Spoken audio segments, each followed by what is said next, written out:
Those are the future. No, they're not! EVs will save the planet. What do you think they used to make that electricity in the first place? Teslas are so cool. Teslas and all EVs are terrible and expensive. And this video is going to be somewhere in the middle. You read the title, so let's just get into it.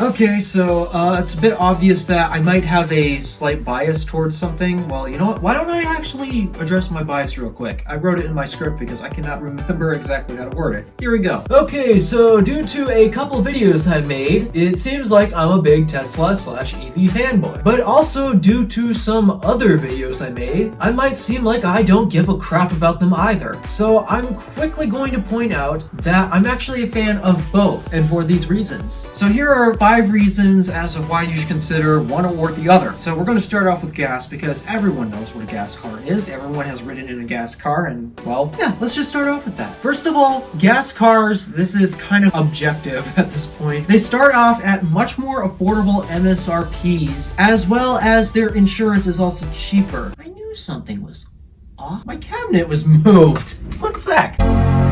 Okay, now my cabinet looks back to normal. I thought something was off in the previous set. Okay, so where was I? Oh yes, much more affordable MSRPs and insurance. So the reason for this is because we know how this works, and parts are usually generally available, and also generally less expensive. Because we've practically mastered manufacturing engines and gas car components and all that such, it means we can sell them at cheaper prices, which also means, well, the cars can be generally cheaper. And because these parts and all that are also generally cheaper, that means the insurance is also generally cheaper, because these are things that the human race has practically mastered making for over 100 years at this point. Number 2 as to why you should consider a gas car. There are tons and tons of options. Obviously, the EV market will increase with options over time, but you gotta consider that there are so many different options in terms of gas cars out there right now. The GM network is made up of mostly gas-powered cars, so is Ford's, so is Chrysler's. I mean, Toyota is very big on hybrids, but they also got a lot of mostly gas cars in their lineup. So does Honda, Mercedes. I mean, there are so many different types of gas cars out there. What do you got for the EV market? We got Tesla's current 4 options right now. We've got the Mustang Mach-E, that's the only option. We've got the Audi e-tron. I think there's 2 different models of e-tron, I think. What else do we have? We've got the Rivian R1T that finally launched, yay! And what else do we got? Nissan Leaf, Chevy Bolt, 2 of them actually, so EV and EUV. What else? Quite literally blinking right. Oh, BMW i3. Hey. Other than that, yeah, there's not really that many options for EVs compared to the massive number of different gas-powered options there are. Just saying. Another reason to stick with gas, and this is gas specifically, not diesel. Diesel is a different story. They don't change performance metrics depending on weather. The reason why the diesels are affected because, well, especially right here, it's actually kind of snowing hard out there right now.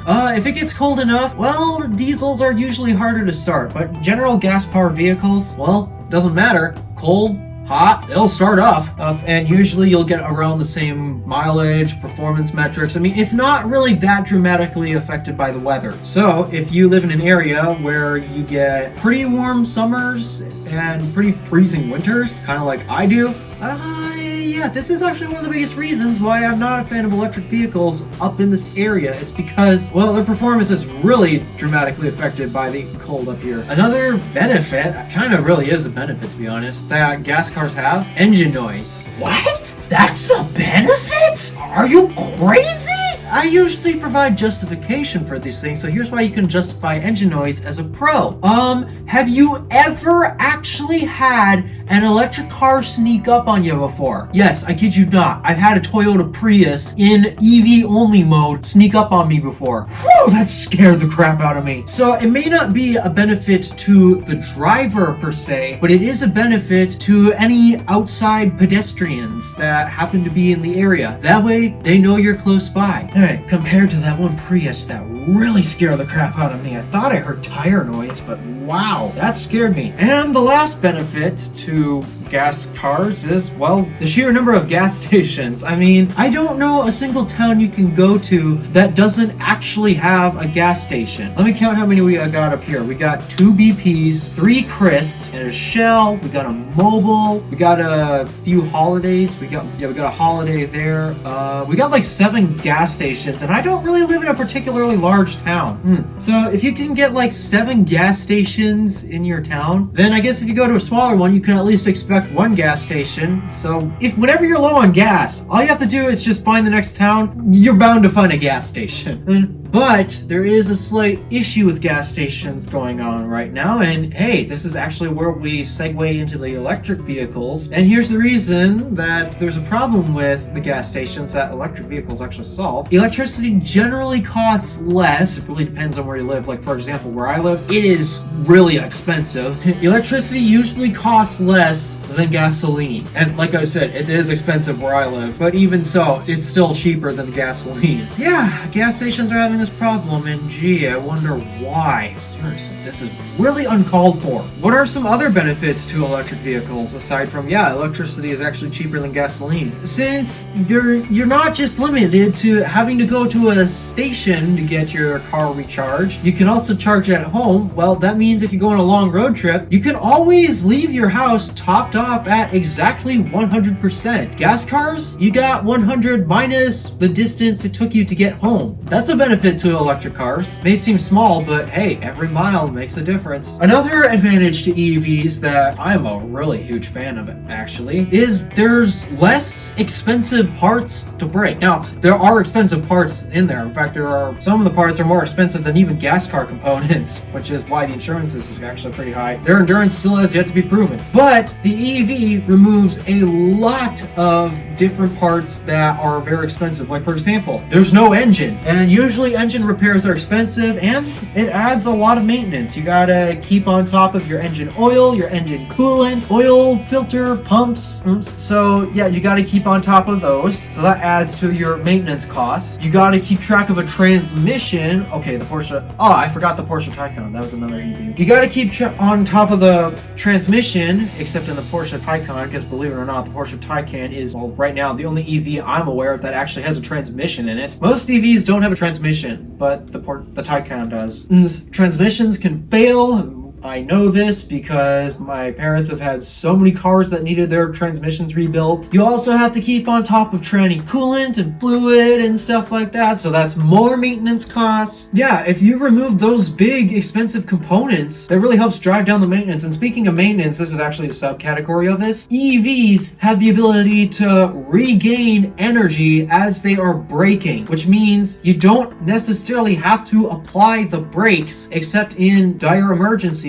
or when the car is actually coming to a complete stop. You do need the brakes if you're at a complete stop. So that means you can save money on calipers. Oh, those are very expensive. Pads, rotors, brake fluid. I mean, you get where I'm going with this. There are less things that you have to keep on top of and to maintain with electric vehicles. And here's something else that's going on right now with the EV market, and it's going on right now. This is not necessarily mean it's going to last, but it's going on right now. And this is very evident with the Tesla market, actually. EVs are very high in demand right now, especially Teslas. So, you want to know something funny? Teslas are quite literally appreciating in value, not depreciating, appreciating. That means values are going up. I'm serious. It's actually cheaper to buy a Tesla brand new right now compared to buying one used. That is absolutely crazy to me. And the last reason to consider an EV, and it's another crazy reason, and this is one thing that sure you'd